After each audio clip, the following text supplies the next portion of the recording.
A Giants podcast for Giants fans by Giants fans. It's Shaun Morash and Paul Dottino. Down the sideline, into the end zone. Touchdown, Giants! From the offseason through the wins and the losses, it's time to take one Giant step. One giant piece of garbage.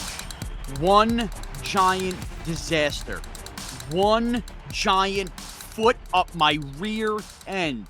Welcome into One Giant Step. I am your host, Shaun Morash, and I am absolutely flabbergasted, disgusted, beyond my wildest dreams could I think that this could somehow get worse after Dallas, worse after San Francisco, but the Giants, in my opinion, have hit rock bottom with their loss to the Seattle Seahawks. All right.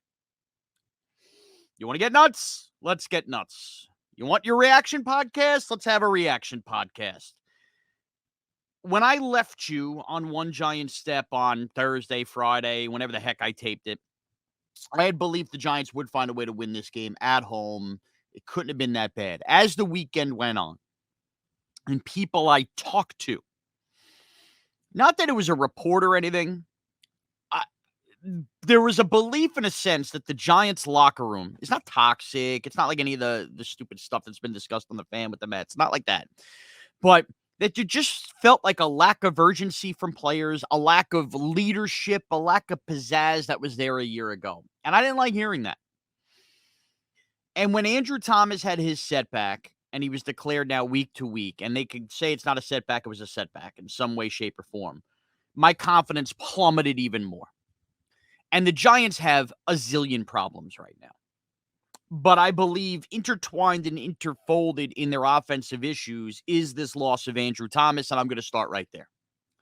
This is not an excuse because there should be a way to overcome this, and therefore it's an indictment on both the quarterback and the head coach, and frankly, Mike Kafka as well.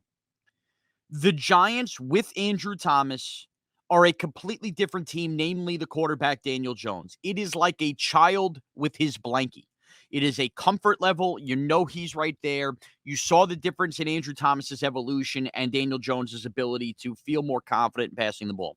That confidence is completely drained. That confidence is completely shot. I feel like I am watching David Carr on the Texans right now.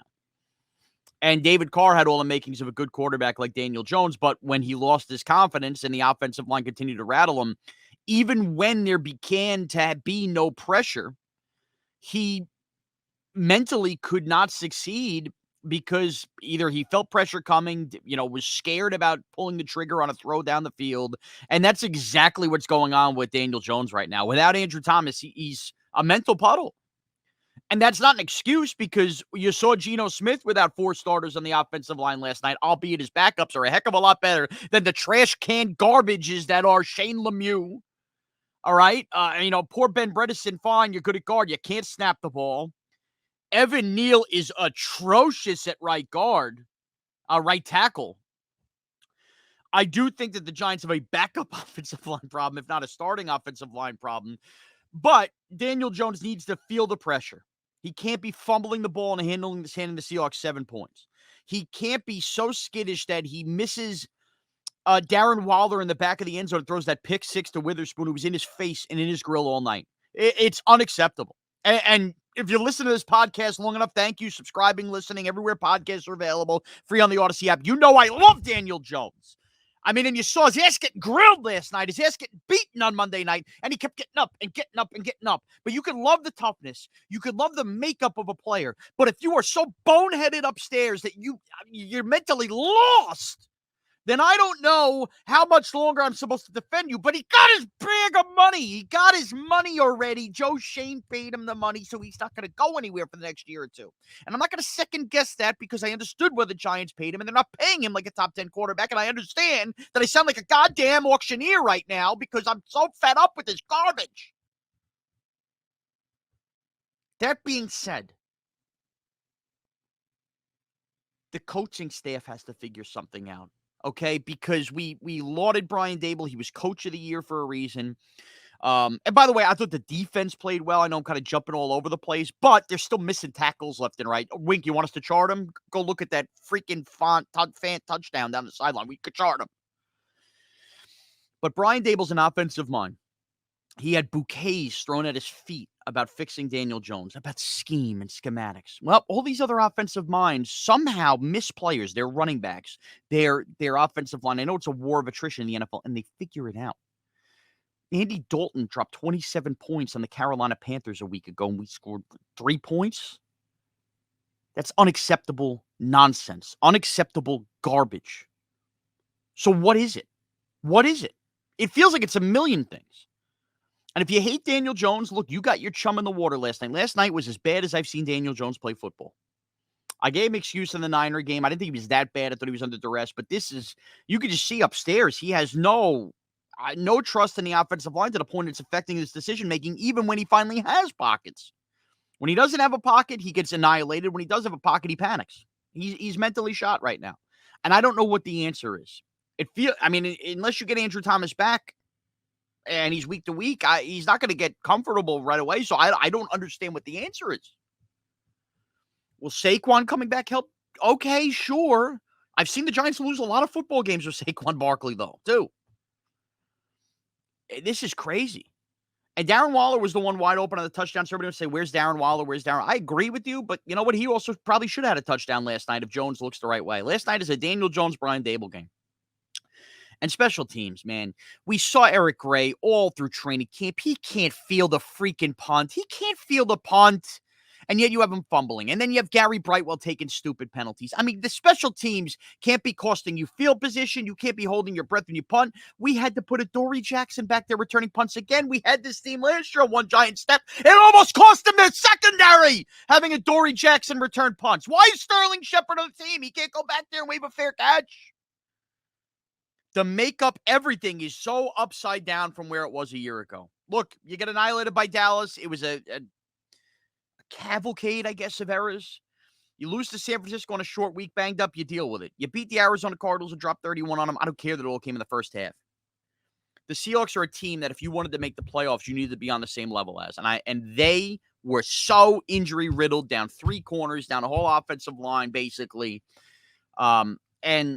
Yeah, do they have 2 better receivers than the Giants? Sure. Do they have 2 better running backs basically than the Giants do without Saquon? Sure. But that's no excuse. And by the way, they didn't play great offensively either. Daniel Jones handed the Seattle Seahawks 14 points last night because absolutely no trust. And Brian Daboll is absolutely lost at fixing him. You saw him throw the tablet last night. So the easy thing is going to be to blame Daniel Jones. And by the way, last night's your night. If you blame Daniel Jones every week, go take a bow because last night was your night. I believe the problems run deeper. I think Daniel Jones has now officially become a problem, for sure. And this season can go 1 or 2 weeks. I'm not looking forward to the next 2 weeks. I mean, it's football, so yeah, anything can happen. After that, the schedule does lighten up, but now all those light teams, they're back to rubbing their hands together and going, yes, we get to play the Giants. We're back to that era of Giants football. Why wouldn't you be? So now you need to stop thinking playoffs, and if you end up playing yourself back into that later in the year, fine. We could have those conversations. It's still a long football season of games that have to be played, whether we like them or not, to go. And this is now about evaluation. Did they make an enormous mistake giving Daniel Jones a contract they really can't get out of for 2 years? Maybe. Is Brian Daboll basically Ben McAdoo 2.0? Oh, by the way, McAdoo liked Geno Smith and wanted to draft Patrick Mahomes, let's remember. Is that the case? Let's hope not, because the Giants can't keep firing coaches after 2 years. And I don't as bad as it got, I mean, it would take basically fistfights in the locker room to fire Brian Daboll this year. I don't think you would do that off of this. This is just atrocious. And maybe are they victims of their own success talent-wise in making the playoffs last year? And now we're looking at him through a different light, and this is unfair to Joe Schoen? Maybe. But you know what? Joe Schoen now has 2 draft classes where what is Cordell Flott? He finally made a tackle last night. Evan Neal might be a bust. Kayvon Thibodeau now has 3 sacks, so we live with it. Maybe he's not the all-world, unbelievable pass rusher, but we live with it. And now this draft class. What are we getting out of it? What are the Giants going to get out of it? And how is Jordan Riley, by the way, your 7th-round pick, still inactive every game? Trey Hawkins already benched. Hopefully Deontay Banks, who hasn't played terrible, continues to rise. But, this becomes talent evaluation again, and I cannot believe we're here. I could deal with not making the playoffs. I could. Because there was this thought, Giants could be a better team and miss the playoffs. I could deal with that. But in this conference, to look this inept, twice at home already, this is a joke. This is a downright freaking joke. How does it get fixed? I don't know. It is going to be the longest short week of the season as they approach Sunday versus the Miami Dolphins. And basically, if they beat the Dolphins, I'd be more surprised than if I woke up my head sewed to the carpet. You can follow me at Shaun Morash on Twitter, at Morash Radio on Instagram. Follow and subscribe to One Giant Step everywhere podcasts are available. Catch me with Evan and Tiki on the Evan and Tiki Show every day, 2 to 6:25 on WFAN. And, of course, Big Blue Kickoff Live comes your way 9 to 9:30 on WFAN and free on the Audacy app every Saturday. Thank you to my producer, James. Thank you to my cardiologist. And thank you to everybody for taking one giant step with us. Thanks for watching this video. If you've enjoyed this video, please don't forget to give it a thumbs up and subscribe to our channel for more content like this. If you want to see more of our videos, be sure to check out our playlist and let us know what you think in the comments below. Also, don't forget to follow us on social media to stay up to date on our latest updates. Links are all in the description. Thanks again for watching, and we'll see you in the next video. One giant step.